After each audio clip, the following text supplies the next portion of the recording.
अस्सलामु अलैकुम वरहमतुल्लाहि वबरकातुहू। बिस्मिल्लाहिर्रहमानिर्रहीम। नाज़रीन, आज हम आपके लिए बड़ी ही एक अहम वीडियो लेकर आए हैं। ये वीडियो बड़ी ही कमाल की है। तो नाज़रीन, एक नौजवान है और वो माज़अल्लाह अस्तगफिरुल्लाह इस्लाम छोड़कर और वो उसने हिंदू मज़हब को इख्तियार किया और वहाँ पे जाके वो बड़ी ही बेहयाई वाली यानी बातें कर रहा है। वो कह रहा है कि इस्लाम क्या औरत को इज़्ज़त देता है। कुरान कहता है कि औरत आपकी खेती है, जैसे दिल करे आप इंजॉय करें। अस्तगफिरुल्लाह माज़अल्लाह। तो आइए नाज़रीन, आखिर उसने क्या क्या बातें की हैं, हम नाज़रीन वो उस घटिया आदमी की वो गुफ्तगू सुनते हैं और साथ ही हम आपको ज़ाकिर नाइक हाफिज़हुल्लाह ताला की भी गुफ्तगू सुनाते हैं। तो फिर इंशाअल्लाह इसी वाला से हम भी बात करेंगे। तो आइए नाज़रीन, मिलके हम वीडियो देखते हैं। और एक व्यक्ति जो आया था जिसने पूरे संसार को एक ऐसे अंधकार में डालने का काम किया, अपनी काम इच्छा को पूर्ण करने के लिए ऐसी ऐसी शिक्षाएं दी कि आज उसको मानने वाला प्रत्येक व्यक्ति माता और बहनों को खेती समझता है और उनको केवल इस्तेमाल की प्रयोग करने की वस्तु समझता है और उनको मारना और पीटना अपनी मर्दानगी समझता है। बहन ने सवाल पूछा है सूरह बकरा की सूरा नंबर 2 आयत नंबर 223, जिसमें बहन ने पूछा कि women are your tilth, treat them like your tilth. ये जो कुरान मजीद में कहा गया है कि औरतें आपकी खेती है, तो वैसा उनका सही तरीके से उनसे बर्ताव करो। ये आयत के बारे में आप देखेंगे 222 पढ़ेंगे। इसका पहले आयत पढ़ना इंपॉर्टेंट है। When they ask the concerning menstrual cycles, जब वो पूछते हैज़ के बारे में, हैज़ के बारे में, तो अल्लाह ताला फरमाते कि हैज़ के हालत में आप उनके पास मत जाओ। During menstrual cycle do not approach them. क्यों? क्योंकि हैज़ के हालत में जब खून बहता है, आज की मेडिकल साइंस कहती है कि चांसेस है जब आप उनके पास जाएंगे इस हालत में तो औरतों को तकलीफ़ होगी। उसके अलावा बीमारी फैलने के हाई चांसेस है खून के ज़रिए, इसीलिए उनके पास मत जाइए, वरना औरतें आपकी खेती है, आप जब चाहे जा सकते हैं, मतलब वो आपकी है, आपके लिए। और कुरान में आप पढ़ेंगे उसके पहले सूरह बकरा में सूरा नंबर 2 आयत नंबर 187 में कहा गया है, हुन्ना लिबासुल लकुम व अंतुम लिबासुल लहुन्ना। आप उनके लिबास है, वो आपकी लिबास है। मतलब आपकी बीवियां आपके लिबास है और आप अपनी बीवियों के लिबास है। लिबास का मतलब गारमेंट्स। मेन मकसद है लिबास का कवर करना, प्रोटेक्ट करना, छुपाना, ब्यूटीफाई करना, ये काम है मियाँ बीवी का। तो ये आयत में जो कहा गया है menstrual cycle don't approach them and they are your tilth, treat them as you can. और इसके और कई मानी हैं जो medically we can prove. A land, जब हल चलाते हैं तो हल चलाने के लिए आपको पता है कि बैल के पीछे एक सख्त चीज़ होती है, लकड़ी। उस तरीके से आप, there are various different meaning that be careful. जो ज़मीन रहती है it is very soft, the soil is soft. संभाल के आप ट्रीट कीजिए, संभाल के उनके पास अप्रोच कीजिए। तो कई माने हैं, कई तफसीर है, ताकि आप औरतों को ख्याल रखें और उनके साथ अच्छे तौर तरीके से पेश आइए। तो यदि इस्लाम में आप मानवता ढूंढेंगे, 6663 आयतें कुरान के अंदर मौजूद हैं। मैं अपने पीसफुल कम्युनिटी वाले भाइयों से पूछता हूँ, एक सिंगल आयत मुझे दिखा दें जो मानवता की बात करती हो। एक सिंगल 6662 आप रख लें, मेरे को केवल एक दे दें, मैं मान लूंगा इस्लाम इंसानियत का और अमन का मजहब। ये चिल्लाते हैं ना, Islam is very peaceful religion, इस्लाम अमन का मजहब है, इस्लाम भाईचारे का मतलब मजहब है। किधर तुम्हारी कुरान में भाईचारा नहीं, तो किधर से मजहब है भाईचारे का? जो भी दुनिया में ये कहता हो इस्लाम इज अ पीसफुल रिलीजन, उसको मेरा चैलेंज है, वो दुनिया का कितना ही बड़ा स्कॉलर हो, किसी भी कंट्री का रहने वाला हो, कैसा भी मुसलमान हो, वो आए इस टॉपिक पे मेरे से डिबेट कर ले। अगर उसने साबित कर दिया Islam is a peaceful religion, Islam is a peaceful religion, तो मैं वापस अपने सारे साथियों के साथ इस्लाम कबूल करने को तैयार हूं। अगर वो नहीं कर पाया तो उसको सनातन धर्म एक्सेप्ट करना पड़ेगा। हमें किसी जन्नत की जरूरत नहीं है, हमें कोई 72 हुरे नहीं चाहिए जो कि बॉडी पर बॉम्ब बांधकर फटने से मिलती हो। मेरा सवाल एक है, ये अपना हिंदुस्तान में जो है पहले हिंदुज़म आया, बाद में बुद्धिज़्म आया, बाद में जैनिज़्म आया और लास्ट में जाके सिखिज़्म आया। ये सब में कभी भी ऐसा झगड़ा लफड़ा बिपड़ा कुछ भी नहीं हुआ। इधर से जितना भी आया, जैसा जूइश है, बाद में क्रिश्चियंस है, बाद में इस्लाम है, ये तीनों में 1400 साल होने के बाद भी अभी तक क्यों लड़ाई झगड़े हैं? पहला सवाल ये है। दूसरा सवाल, आप जो टेररिस्ट का को जो भी कुछ डेफिनेशन दिए वो तो ठीक है, जान दे दो, मगर टेररिस्ट लोग इस्लाम को बदनाम करते। कुछ भी हो, आप उसके अगेंस्ट ये जो काम कर रहे हैं ये बहुत अच्छा है।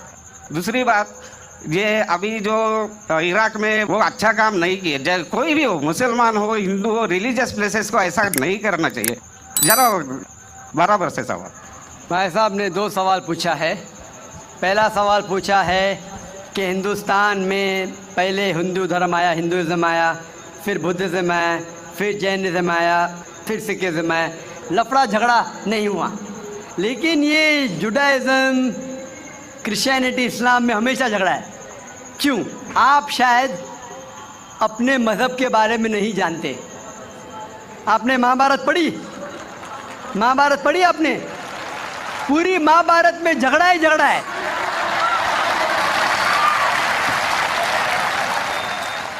बाकी मज़हब के ने अपने आपस में। अगर आप पढ़ते महाभारत, जो एक स्मृति है जो मैं पढ़ चुका हूँ, उसके अंदर कज़न्स, रिश्तेदारों के बीच पांडव 5 और कौरव 100 झगड़ा होता है। महाभारत में झगड़े के बारे में जितने वर्सेस है, कुरान मजीद से कई गुना ज़्यादा। अगर गिनेंगे हम, कुरान मजीद गिनेंगे कितने वर्सेस है, महाभारत में कई ज़्यादा है। और जब आप भगवत गीता पढ़ते हैं, भगवत गीता महाभारत का एक हिस्सा है, 18 चैप्टर्स है। भीष्म पर्व के चैप्टर नंबर 25 to 42 को कहते हैं भगवत गीता। और भगवत गीता सबसे ज़्यादा पढ़ी जाने वाली किताब है हिंदू मज़हब में।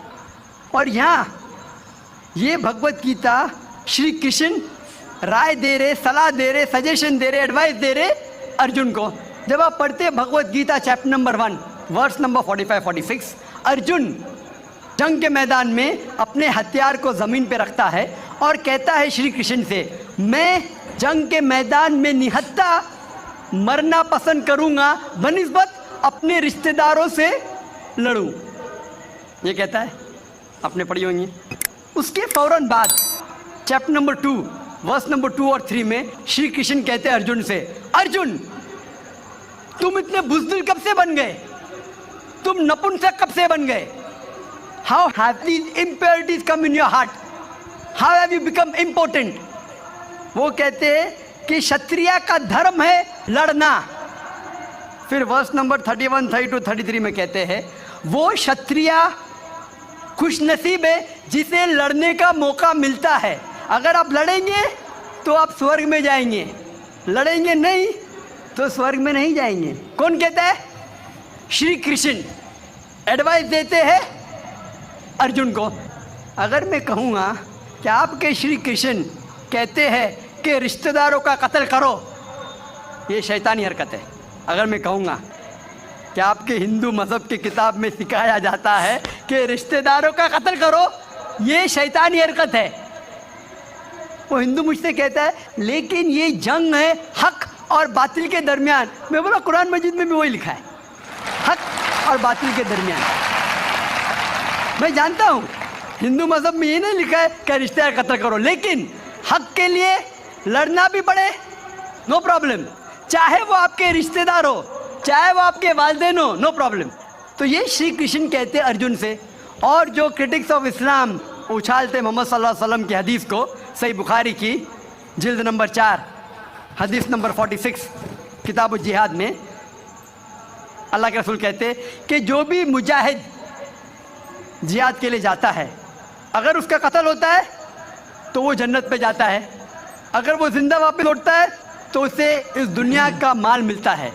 अक्सर क्रिटिक्स इंक्लूडिंग अरुण शूरी इस हदीस को उछालकर कहते कैसा मज़हब है, लड़ने को कहता है, मर जाते लड़ाई में तो जन्नत मिलती है, वरना इस दुनिया की दौलत। अगर आप भगवत गीता पढ़ेंगे चैप्टर नंबर 2 वर्स नंबर 37, उसमें श्री कृष्ण कहते हैं अर्जुन से, अर्जुन उठो और लड़ो, अगर आप मर जाएंगे, कत्ल हो जाएगा, आप जाएंगे स्वर्ग में, अगर जिंदा वापस लौटेंगे तो दुनिया की दौलत मिलेंगी। हू बहू जो सही बुखारी में मोहम्मद सल्लल्लाहु अलैहि वसल्लम ने कहा वही कहते श्री कृष्ण अर्जुन से। मुझे लगता है कि अरुण शूरी ने भगवत गीता पढ़ी नहीं, अगर पढ़ी होती तो इस्लाम के खिलाफ नहीं लिखते। तो आपको सही जानने के लिए दोनों किताबों का मुताला करना पड़ेगा। आप कह रहे हिंदुइज्म आया, बुद्धिज़्म आया, अशोका क्या किया, लाखों लोगों को मारा, आप बोलते कत्ल हुआ ही नहीं, आप शायद भूल गए, आपने हिंदुस्तान की तारीख पढ़ी ही नहीं। तो हिंदुस्तान की तारीख आप पढ़ेंगे, यहाँ भी कई लाखों लोगों का कत्ल हुआ है, ना ही सिर्फ महाभारत के अंदर लिखा है। आप देखेंगे अशोका फिर वो दुनिया को त्याग करता है और फिर वो संत साधु बन जाता है, लेकिन पहले तो कत्ल किया किसने। तो आप देखेंगे हिस्ट्री में यहाँ भी कत्ल हुआ, जुडाइज़म में भी है, क्रिश्चियनिटी में भी है, इस्लाम में भी है। जहाँ भी आप देखते कुछ जगह जो झगड़ा हुआ, लड़ाई हुई, वो हक और बातिल के दरमियान, सही है। और कई जगह आप देखेंगे मासूम लोगों का कत्ल किया गया। आप जानते हैं in the history of the world in the name of religion, मज़हब के नाम पे जो सबसे ज़्यादा कत्ल किए वो क्रूसेडर्स ने, ईसाईयत के नाम पे लाखों लोगों को कत्ल किया, ईसाईयत के नाम पे। अगर आप देखेंगे एक शख्स जिसने सबसे ज़्यादा कत्ल किया दुनिया में, कौन है? सबसे ज़्यादा कत्ल किसी किया दुनिया में? हिटलर। हिटलर जूस का कत्ल किया, 6 मिलियन, कितने 60 लाख लोगों का कत्ल किया। मैं ये नहीं कह सकता हूँ कि ईसाईयत गलत है। अगर हिटलर ने 60 लाख यहूदी का कत्ल किया, मैं ये नहीं कह सकता हूँ कि ईसाईयत और बाइबल ये सिखलाती है। मैं बाइबल पढ़ा हूँ, क्योंकि हिटलर ने 60 लाख यहूद का कत्ल किया, हम ईसाईयत को दोष नहीं दे सकते। लेकिन मैं जानता हूँ कि ईसाईयत के नाम पे जो होली वॉर कहा जाता है, क्रूसेडर्स ने हज़ारों लोग को अपने सिर्फ मज़हब को कन्वर्ट करने के लिए लाखों लोग का कत्ल किया।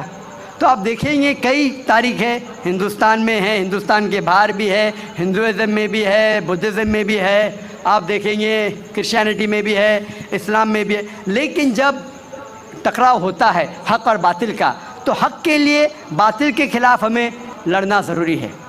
तो ये आपकी गलतफ़हमी है। आपका दूसरा सवाल, क्या टेररिस्ट लोग ने, कुछ टेररिस्ट लोग ने इस्लाम को बदनाम किया है, और आपने कहा कि हम अच्छा काम कर रहे हैं, हक़ को फैला रहे, अमन को फैला रहे। आप कहते हैं, कुछ हद तक सही कहते, जैसे मैंने कहा कि जो मीडिया जिसे टेररिस्ट कहती है, वो टेररिस्ट कौन से टेररिस्ट है वो हमें जानना ज़रूरी है। कौन से टाइप के टेररिस्ट है, कि वो जो लोग जो गलत काम कर रहे हैं उनके दिल में दहशत पैदा करे तो सही किस्म के टेररिस्ट है। जैसे भगत सिंह टेररिस्ट था लेकिन अच्छा था, उस तरीके से अगर कोई मुसलमान गलत लोगों के साथ लड़ रहे हैं हक़ के लिए तो सही है। लेकिन मैं ये भी जानता हूँ कि there are black sheep in a community, कुछ मुसलमान सिर्फ नाम के लिए, और अक्सर लोग समझते, ना ही गैर मुस्लिम, मुसलमान भी समझते हैं, वो जिहाद क्या समझते हैं। अगर कोई भी मुस्लिम किसी वजह से लड़ रहा है, चाहे वो ज़ाती फ़ायदे के लिए हो, चाहे वो नाम के लिए हो, चाहे पैसा के लिए हो, चाहे ज़मीन के लिए, उसे कहते हैं जिहाद। ये गलत फहमी है। जिहाद के माने ये नहीं कि कोई भी मुसलमान कोई भी जो जंग करता है, चाहे ज़ाती फ़ायदे के लिए हो, चाहे नाम के लिए हो, पैसे के लिए हो, ज़मीन के लिए हो, उसे जिहाद नहीं कहते। जिहाद आता है लफ्ज़ जहादा से, means to strive, to struggle. जिहाद इस्लामिक टर्मिनोलॉजी में to fight against one's own evil inclination, हमारी खुद की गलत नफ्स से झगड़ना, जिहाद करना, उसे कहते हैं सही जिहाद। माशरे को सुधारना को कहा गया जिहाद। जंग के मैदान में सेल्फ डिफेंस में लड़ना, उसे कहा गया जिहाद। तो मीडिया इसे गलत फैला रही है। अगर आप जानना चाहते हैं कि सही में टेररिस्ट कौन है, जो सही तौर पे मासूम लोग के दिल में दहशत पैदा कर रहा है। नंबर 1 टेररिस्ट आज की तारीख में, पुरानी बात छोड़ दीजिए, आज के तारीख में मासूम लोगों के दिल में दहशत पैदा कर रहा है। मेरे हिसाब से नंबर 1 टेररिस्ट है जॉर्ज बुश। आप जानते हैं कि सबसे ताकतवर मुल्क यूएसए, सबसे कमज़ोर मुल्क अफगानिस्तान पे बम फेंक रहा है। ये क्या मर्दानगी है क्या? इसे मर्दानगी कहते? बम फेंक रहा है ऊपर से, और हम देखते हैं किसके लिए इल्ज़ाम लगाते बिन लादेन पे। मैं बिन लादेन का दोस्त नहीं हूँ, मैं ये नहीं कहता हूँ बिन लादेन अच्छा है क्या बुरा है। ओसामा बिन लादेन को मैं मिला नहीं हूँ, मैं जानता भी नहीं हूँ, तो ये मैं नहीं कहता हूँ कि ओसामा बिन लादेन टेररिस्ट है क्या नहीं। लेकिन अगर मान भी लो, जितने प्रूफ है सब गलत है। अफगानिस्तान बोलती है यूएसए से आप हमको प्रूफ दो, वो प्रूफ देते मुशर्रफ को, टोनी ब्लेयर को। प्रूफ मांग रहे अफगान लोग, दे रहे मुशर्रफ को, टोनी ब्लेयर को। ये किधर का इंसाफ है? क्योंकि उनके पास प्रूफ है ही नहीं। अगर मान भी लो बहस के तौर पे, फॉर सेक ऑफ आर्गूमेंट, अगर एक शख्स ने ऐसा गलत काम किया, आप एक शख्स के लिए क्या सारे देश के ऊपर बम डाल सकते? 1000 लोग का कत्ल कर रहे, क्या हक है उनको? फिर जाते इराक के पास 1000 लोग को मारते। मैं ये नहीं कहता सद्दाम हुसैन अच्छा इंसान है, मैं ये नहीं कहता हूँ, मैं जानता हूँ काफ़ी गलतियाँ की, लेकिन जो इराकी लोग सद्दाम हुसैन के टाइम पे जो उनको तकलीफ़ हो रही थी, अभी उससे कई ज़्यादा हो रही है, कई ज़्यादा। कौन कर रहा है? George Bush. ये तो मैंने 5 साल पहले कहा था ऑस्ट्रेलिया में, जब मुझे अमेरिकन कॉन्सुलेट ने पूछा था सवाल कि do you consider Osama bin Laden terrorist, तो मैंने उस वक्त कहा था, चंद महीने बाद, 2-3 महीने बाद, 11 सितंबर के बाद, I consider number 1 terrorist to be George Bush, और हेडलाइंस में आया था। आज तो कई लोग कहते हैं कि जॉर्ज बुश टेररिस्ट नंबर 1 है। अमेरिका में भी जब एक सर्वे हुआ था, एक प्राइवेट ऑर्गेनाइजेशन ने सर्वे की थी यूएसए में, जानने के लिए 3 नाम दिए उनने, कौन सबसे बड़ा टेररिस्ट है, Osama bin Laden, Saddam Hussein या जॉर्ज बुश। नंबर 1 हमेशा जॉर्ज बुश है। गैर मुस्लिम भी कहते हैं सबसे नंबर 1 टेररिस्ट है जॉर्ज बुश। सबसे लोएस्ट परसेंटेज उसको मिला 73%, और कुछ लोग ने 78% लोग ने कहा कि terrorist number 1 is George Bush. अभी उन्हें पता लग रहा है 5 साल बाद, 6 साल बाद, मैं तो पहले कहा था। तो आप मुझसे पूछेंगे कि ये मीडिया ऐसे लोग को लेके उछाल रही है और मीडिया बदनाम कर रही, जो हालात हो रहे हैं, कोई भी मजहबी, चाहे टेम्पल हो, चाहे चर्च हो, चाहे मस्जिद हो, कुरान में लिखा है उसको डिस्ट्रॉय नहीं करना चाहिए। कोई भी, कुरान की आयत है, do not destroy temples, churches, places of worship, गलत है, तो कुरान में भी लिखा है। तो कोई भी शख्स ये करता है, टेम्पल या मस्जिद या मोनेस्ट्रीज या सिनेगॉग्स को तोड़ता है, तो ये इंसानियत के ख़िलाफ़ है और कुरान मजीद के ख़िलाफ़ भी है। Hope the answer the question. जी नाज़रीन, आपने ये वीडियो मुलाज़ा फरमाई तो माशाअल्लाह ज़ाकिर नाइक हाफिज़हुल्लाह ने बड़ी ही कमाल की गुफ्तगू की है। तो आइए नाज़रीन, जैसा कि ये सूरतुल बकरा की आयत है, निसाउकुम हर्सुल्लकुम, ये नाज़रीन ये यहूदी लोग जो थे वो लोग ये